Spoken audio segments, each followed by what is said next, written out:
কুকুরের লেজ কখনো সোজা হয় না, ঠিক তেমনি তুইও ঠিক হবি না।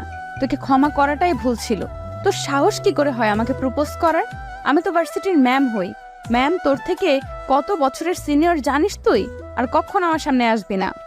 তন্না কথাগুলো বলে সেখান থেকে চলে যায়, আর রবিউল সেখানে বসে চুপিসারে কাঁদতে থাকে।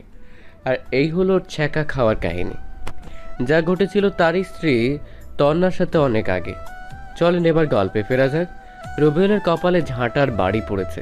প্রথমে কাউকে ভালোবাসার কথা বলল, সেই রিজেক্ট করে দিল। কিছু করারও নেই ওর। বাসার ঘরে ডিম লাইট জ্বলছে, রবিউলের চোখ দিয়ে অঝরে বৃষ্টির মতো পানি পড়ছে। এটা ভেবে ওর খুব কষ্ট হচ্ছে যে প্রিয় মানুষটাকে কাছে পেয়েও যেন পাওয়া হলো না।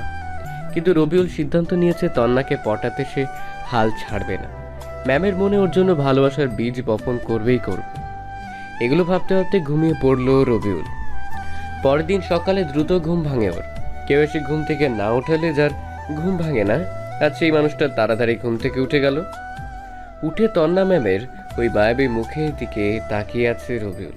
ঘুমন্ত অবস্থায় কি মায়াবী লাগছে ম্যামকে। মনে হচ্ছে নিষ্পাপ শিশু। সে উঠে ফ্রেশ হয়ে এসে নামাজ পড়ে, বই খুলে পড়তে বসলো। এর মধ্যে তন্না ম্যামও উঠে পড়েছে। ঘুম থেকে উঠেই তন্না ম্যাম কিছুক্ষণ রবিউলের দিকে তাকিয়ে থেকে ফ্রেশ হতে চলে গেল। একটু পর আবার রুমে চলে এলো। রবিউল শুধু আর চোখে দেখছে তাকে। সে এসে ড্রেসিং টেবিলের সামনে এসে চুল আঁচড়াতে লাগলো। রবিউলের মনে যাচ্ছে পেছনে থেকে তন্নাকে জড়িয়ে ধরতে, আর তন্নার ওই এলোমেলো কেশের মধ্যে নাক ডুবিয়ে ঘ্রাণ নিতে। কিন্তু রবিউলের তো সেই অধিকার নেই, তাই এগুলো স্বপ্ন হয়ে থাকলো। জানে না সেসব পূরণ হবে কিনা। এর মধ্যে রবিউলের ভাবি দরজায় টোকা দিয়ে বলল, তোমরা খেতে এসো। ভাবি আসছি, তুমি যাও, আমরা আসছি। ভাবি চলে গেল। রবিউল তন্নাকে বলল, ম্যাম আপনি কি যাবেন? কিন্তু তুমি আমাকে ম্যাম বলছো কেন? ম্যামকে ম্যাম বলবো না তো কি বলবো? আমি তোমার ভার্সিটিতে ম্যাম, এখানে তো না। এখন তো নাম ধরে ডাকো।